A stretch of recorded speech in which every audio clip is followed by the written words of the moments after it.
আসসালামু আলাইকুম। Chair up presents chair প্লেতে সকলকে আমন্ত্রণ। গত 2 দশকে বিশ্ব ফুটবল এমন 3জন ফুটবলারকে দেখেছে যারা শুধুমাত্র নিজেদেরকে অ্যাথলেট কিংবা ফুটবলার পরিচয়ে সীমাবদ্ধ রাখেননি। তারা পৃথিবীর যে কোনো প্রান্তে যে কোনো মানুষের জন্য অনুপ্রেরণার নাম হয়েছেন, অনুপ্রেরণার গল্প জুগিয়েছেন। বিশেষ করে যে সমস্ত মানুষ হয়তোবা পড়ে গেছেন কিন্তু উঠে দাঁড়ানোর অনুপ্রেরণা পান নাই, রোনালদো, নেইমার বা লিওনেল মেসিদের গল্প থেকে তারা অনুপ্রেরণা খুঁজে নিয়েছেন। পৃথিবীর যে কোনো প্রান্ত থেকে, পৃথিবীর যে কোনো প্রান্তের যে কোনো মানুষের ক্ষেত্রে জীবনে এরকম ঘটনা ঘটেছে। আপনি হয়তোবা তর্কের সাপেক্ষে কেউ রোনালদোকে পছন্দ করেন না, কেউ মেসিকে পছন্দ করেন না, কেউ হয়তোবা নেইমারকে পছন্দ করেন না, কিন্তু তাদের ইন্ডিভিজুয়াল গল্পগুলো একটা পরিবার হলেও অনুপ্রেরণার গল্প জুগিয়েছে অনেকের মাঝে। গল্পটা শুরু করতে চাই পর্তুগালের রোনালদোকে দিয়ে। লিসবনের রাস্তায় একটা সময় তিনি রাস্তা পরিষ্কারের কাজও করেছেন। তার গল্প থেকে এমনও শোনা গেছে যে ম্যাকডোনাল্ডসে যারা উচ্ছিষ্ট বার্গার ফেলে যেতেন সেখান থেকে রোনালদো সেই বার্গার খেতেন। ক্ষুধার জ্বালায় ম্যাকডোনাল্ডসের ফেলে দেওয়া উদ্ভৃত বার্গার চেয়েও খাওয়া সেই পর্তুগিজ ছেলেটি বিশ্ব ফুটবলের সুপারস্টার। তিনি কোনো সোনার চামচ মুখে নিয়ে জন্মাননি, কিন্তু প্রমাণ করেছেন তীব্র পরিশ্রম আর অদম্য ইচ্ছা থাকলে নিজের ভাগ্যকেও বদলে দেওয়া যায়। ঠিক তেমনি ভাবে আপনার যখন মনে হচ্ছে আপনি আর পারছেন না, আপনার যখন মনে হচ্ছে আপনি দারিদ্র্যের কষাঘাতে জর্জরিত, আপনি কিন্তু রোনালদোর কাছ থেকে অনুপ্রেরণা নিতে পারেন। এমন অনেক গল্প আছে, এমন অনেক উদাহরণ আছে, এমন অনেক অফিস অ্যাটেন্ডেন্ট আছেন যারা হয়তোবা রোনালদোর গল্প থেকে নিজের অনুপ্রেরণা খুঁজে পান, পরের দিনটা বাঁচার অনুপ্রেরণা খুঁজে পান। হয়তোবা জীবনে অনেক জায়গায় ফ্রাস্ট্রেটেড হয়ে গেছেন, তার মাথায় হয়তোবা সেই গল্প কাজ করে যে একটা সময় রোনালদো তো রাস্তা পরিষ্কার করতো, একটা সময় রোনালদো উচ্ছিষ্ট বার্গার চেয়ে খেত, সেই রোনালদো আজকে বিশ্ব ফুটবলের সুপারস্টার। এমনি এমনি তো হন নাই। হয়তোবা এই গল্পগুলো কারো না কারো মধ্যে, কারো না কারো মাঝে এক ধরনের বাড়তি উদ্দীপনা তৈরি করেছে। আর ওই যে একটা কথা বলছিলাম, কেউ হয়তোবা পছন্দ করেন না, এটা হয়তোবা তারই সীমাবদ্ধতার জায়গা। কেন সীমাবদ্ধতার জায়গা? কারণ সফল মানুষদেরকে হিংসা করতে হয় না, সফল মানুষদের কাছ থেকে অনুপ্রেরণা নিতে হয়। সেই অনুপ্রেরণা নিতে হয় যে অনুপ্রেরণা আপনার জীবনকে বদলে দিতে পারে, যে অনুপ্রেরণা হয়তোবা আপনার পরিবারকে আপনার প্রতি গর্বিত করতে পারে। এবারে লিওনেল মেসির ব্যাপারে কথা বলতে চাই। রোজারিওতে জন্ম নেওয়া ছেলেটার জীবনটা এতটা সহজ ছিল না। শারীরিক সীমাবদ্ধতার জায়গা ছিল, হরমোন ইনজেকশন নিতে হয়েছে। ক্যারিয়ারের একটা স্টেজে অনেক কিছুই তিনি অর্জন করে ফেলেছিলেন। তবে 2016 সালে তার ক্যারিয়ারে এমন একটা সময় আসে যখন তিনি 2014 সালের বিশ্বকাপ একদম সামনে দেখেও পান নাই। 2016 সালের কোপা আমেরিকাতে যখন বাদ পড়ে গেল তখন তিনি বিশ্ব ফুটবল থেকে অবসর নেওয়ার ঘোষণা দিলেন। কিন্তু এই যে তার পরবর্তী পর্যায়ে একটা টার্ন অ্যারাউন্ড, নিজের পরিশ্রম, একাগ্রতা, ডিসিপ্লিন এবং মনোবলের যে জায়গাটা, এই জায়গাটা কিন্তু মানুষকে শিক্ষা দেয় যে আপনি যদি জীবনে কোনো একটা স্টেজে গিয়ে পড়ে যান, সেখান থেকেও আপনি চাইলে উঠে দাঁড়াতে পারেন। লিওনেল মেসি 2022 সালে বিশ্বকাপ অর্জন করেছেন। 2026 বিশ্বকাপে 39 বছর বয়সেও লিওনেল মেসি যেই প্রভাবটা খাটিয়েছেন, হ্যাঁ একটা ফাইনাল হয়তোবা তিনি হেরে গেছেন, কিন্তু একটা ফাইনাল হারা থেকে লিওনেল মেসির গ্রেটনেসে এতটুকু আঁচ লাগে? এতটুকু আঁচ কিন্তু লাগে না।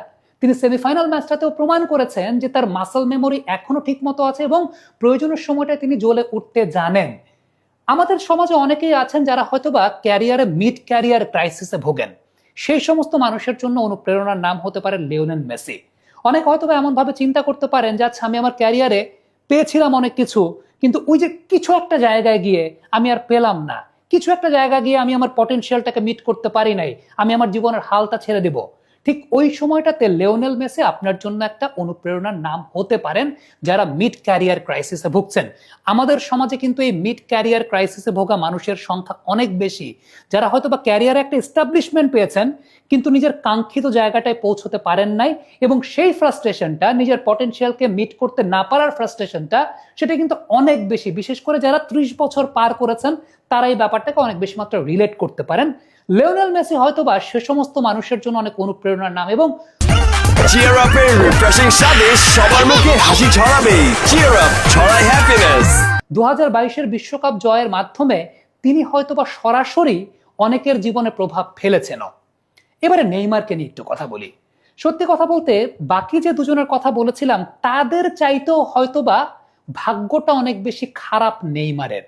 2014 সালে কলম্বিয়ার ডার্টি ফুটবলের শিকার হয়ে নেইমার যেভাবে বিশ্বকাপ থেকে বাদ পড়ে গেলেন। পরবর্তী ম্যাচটা দেখে আমরা বুঝতে পেরেছিলাম যে ব্রাজিল টিমটা আসলে নাই, মানসিকভাবে তারা নাই। এবং সত্যি কথা বলতে নেইমারের ওই ইনজুরির শিকার হওয়াটা ব্রাজিলের এন্টায়ার ফুটবলকেই মনে হয় 20 বছর পিছিয়ে দিয়েছিল। কারণ যোগবনিতর সর্বশেষ প্রতিনিধি যদি আমি বলি, সেটা নেইমারকেই আমার কাছে ব্যক্তিগতভাবে মনে হয়। কিন্তু সেই নেইমার এরকম একটা কঠিন ইনজুরির পরও উঠে দাঁড়াতে হয়, উঠে দাঁড়াতে জানেন মানসিক জোরের মাধ্যমে। আপনি এইরকম একটা ইনজুরি, আমাদের সমাজে অনেকেই আছেন যারা হয়তোবা এইরকম একটা ইনজুরির পরে তারা উঠে দাঁড়াবেন না, তারা চিন্তা করবেন আচ্ছা আমার তো শারীরিক সীমাবদ্ধতা চলে এসেছে, আমি বিকল্প কোনো পন্থা খুঁজি। বাট নেইমার কিন্তু বিকল্প পন্থায় যান নাই। তিনি চিন্তা করেছেন যে না, আমাকে আবার উঠে দাঁড়াতে হবে, আমাকে আবার ফুটবল খেলতে হবে।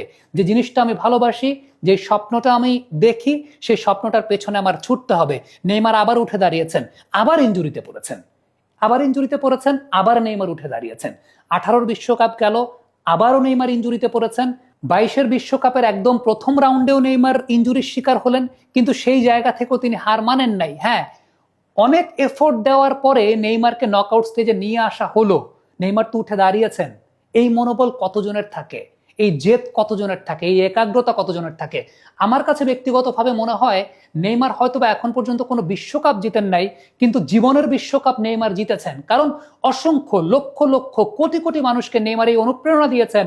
জীবনে আপনি যে জিনিসটা চান, আপনি যে জিনিসটা পছন্দ করেন, আপনার জীবনে যদি একটা লক্ষ্য থাকে, সেই লক্ষ্যের পেছনে আপনি বারবার ছুটবেন, পড়ে গেলেও ছুটবেন, হেরে গেলেও ছুটবেন। নেইমার হয়তোবা বিজয়ী বা জয়ী মানুষের গল্প বলে না, নেইমার হয়তোবা আপনার মতো আমার মতো অনেক হেরে যাওয়া মানুষের গল্প বলে, যে মানুষ হারার পরেও হারে না, হারার পরেও উঠে দাঁড়াতে চায়, যে মানুষরা হারার পরেও নিজের একাগ্রতা দিয়ে সেই কাজটাকে আবারও ছুঁতে চায়, আবারও পেতে চায়। যে লক্ষ্যটা তারা স্থির করেছে, সেই লক্ষ্যটার পেছনে তারা বারবার ছুটতে চায়। এই বিশ্বকাপের আগেও নেইমারের ইনজুরির জায়গা, তারপরও নেইমার টিমটার সঙ্গে ছিলেন।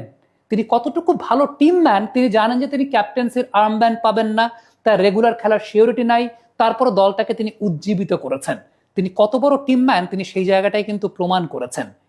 আমার কাছে এটা ব্যক্তিগতভাবে মনে হয়, আমি আবারও বলি, নেইমার হয়তো বা বিশ্বকাপ অর্জন করেন নাই, কিন্তু জীবন খাতার যে খেলাটা আছে না, সে জীবন খাতার খেলায় নেইমারই বিশ্ব চ্যাম্পিয়ন, নেইমারই বিশ্ব জয় করেছেন। কারণ বিশ্বের অসংখ্য মানুষকে নেইমার সেই অনুপ্রেরণা জুগিয়েছেন। আবারও বলবো, জীবনে হয়তো বা পৃথিবীতে জিতে যাওয়া মানুষের সংখ্যা খুব কম, হেরে যাওয়া মানুষের সংখ্যাই বেশি। নেইমার সেই হেরে যাওয়া মানুষকেই প্রতিনিধিত্ব করেন, যারা আসলে হারার আগে হারেন না, যারা সবসময় একাগ্রতা দিয়ে, জেদ দিয়ে তারা সেই হেরে যাওয়ার গল্পটাকে বারবার পরিবর্তন করতে চান। আপনি হয়তো বা হেরে যেতে পারেন, কিন্তু দিন শেষে আপনার মনের মধ্যে একটা সান্ত্বনা থাকতে হবে, at last I tried till my last breath. Neymar সে সমস্ত মানুষের গল্প বলেন। আমার মনে হয় যে আমাদের প্রজন্ম আমরা অনেক সৌভাগ্যবান যে বিশ্ব ফুটবলের এমন অ্যাথলেটদেরকে পেয়েছি। রোনাল্ডো, মেসি, নেইমার, এরা প্রত্যেকেই হয়তোবা আলাদা আলাদা করে আপনার আমার আমাদের গল্পই বলেন, আপনার আমার আমাদের জীবনের বিভিন্ন স্টেজের গল্প বলেন। আবারও বলবো, সফল মানুষদেরকে হিংসা করতে হয় না, সফল মানুষদের কাছ থেকে অনুপ্রেরণার গল্পগুলো খুঁজে নিতে হয়, যাতে আপনার পরিবার আপনাকে নিয়ে একসময় গর্ব করতে পারে। ধন্যবাদ।